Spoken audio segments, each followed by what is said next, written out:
In a time of global uncertainty, political polarization, and shifting moral landscapes, the Catholic Church has once again taken center stage, this time with the election of Pope Leo XIV.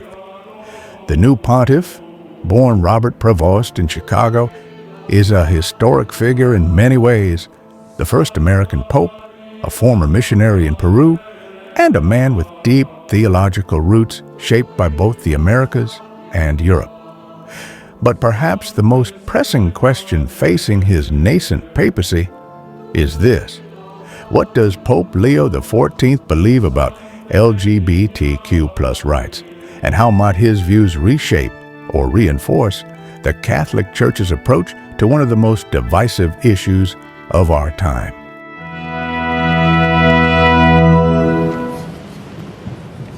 In nomine Patris et Filii et Spiritus Sancti. Amen. Per ipsam novum fidus nunciaverunt prophetae. Welcome to our channel. If you're new here, subscribe, like, and join the community in the comments. Thank you. To understand the significance of Pope Leo XIV's stance, we need to revisit his predecessor. Pope Francis, known for his softer, more pastoral approach, made headlines with statements like, "Who am I to judge?" when asked about gay priests. Ser homosexual no es un delito, es una condición humana. Somos todos hijos de Dios. Y Dios nos quiere como estamos y con la fuerza que luchamos cada uno por nuestra dignidad. El ser homosexual no es un delito. No es un delito. Sí, pero es pecado. Bueno, primero, distingamos pecado por delito. Pero también es pecado la falta de caridad con el prójimo. ¿Y vos cómo andás? Under Francis, the Church cautiously extended a hand to LGBTQ+ Catholics without fundamentally changing doctrine. He approved non-liturgical blessings for same-sex couples in 2023 through a controversial document called Fiducia Supplicans, which stated that while same-sex unions could not be equated with marriage, individuals in such relationships could still receive blessings from priests. This effort to blend doctrine with compassion was not universally accepted. Many conservative bishops pushed back, and LGBTQ+ advocates argued it didn't go far enough. Into this brewing storm steps Pope Leo XIV, a man with both a record of traditionalism and moments of surprising pastoral nuance. A pope rooted in tradition. One of Pope Leo XIV's earliest addresses as pontiff set the tone for what many now interpret as a conservative return to form.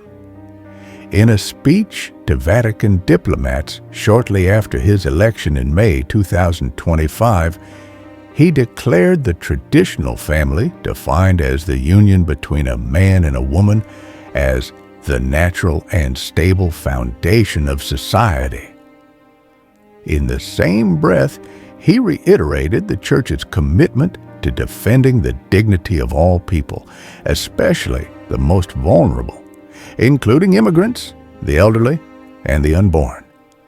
Critics quickly noted what was absent: any explicit mention of LGBTQ+ individuals.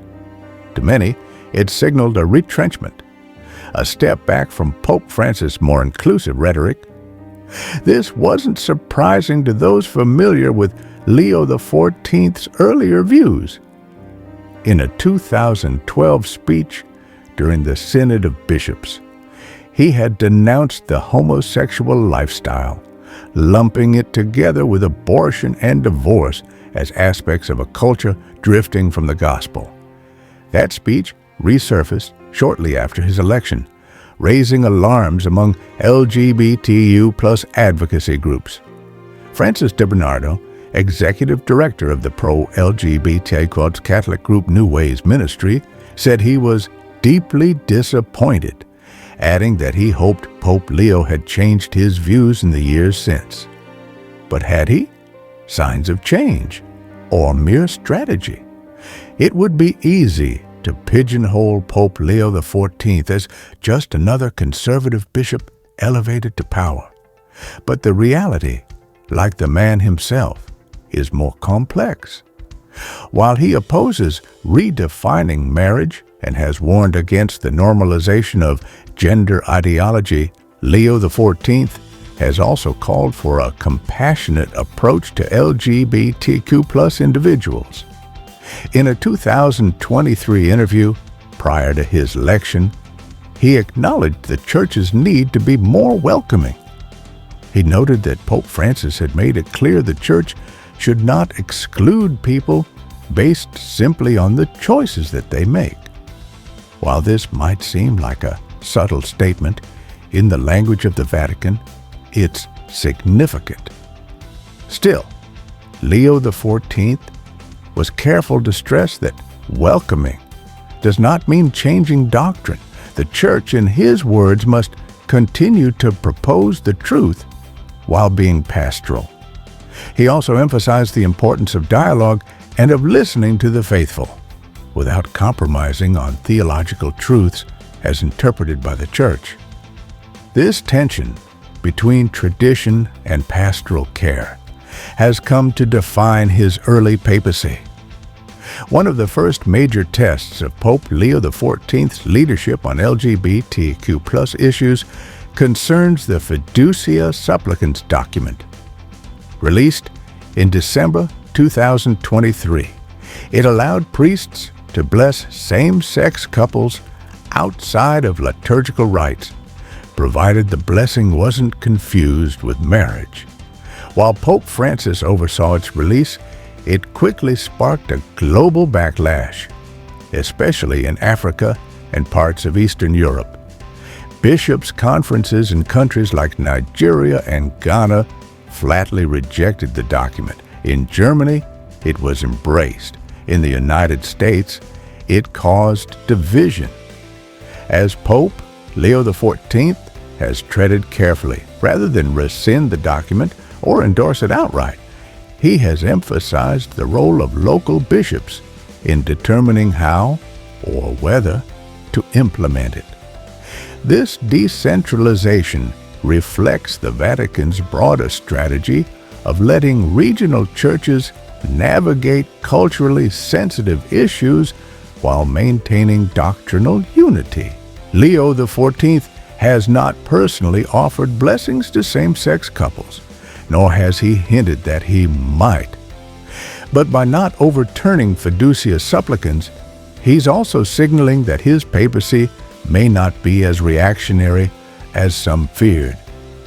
Another flashpoint has been Pope Leo XIV's stance on gender identity and education. During his time in Peru, then Bishop Prevost vocally opposed government initiatives that introduced gender education in public schools. He argued that such programs, which taught children about non-binary identities and sexual orientation, were confusing and harmful. In public letters and interviews, he warned that inventing genders that don't exist would destabilize family structures and promote moral relativism. He insisted that while every person deserves respect, children should not be exposed to complex matters of identity and sexuality before they are developmentally ready. This view mirrors the broader Catholic concern with gender ideology, a term used in some church circles to critique modern understandings of gender as fluid or self-determined. While Pope Francis also opposed gender theory, he approached the issue with a gentler tone. Pope Leo XIV, by contrast, speaks with more urgency and less ambiguity. Pope Leo XIV's views on LGBTQ+ matters are being closely watched, not just in the West, but globally.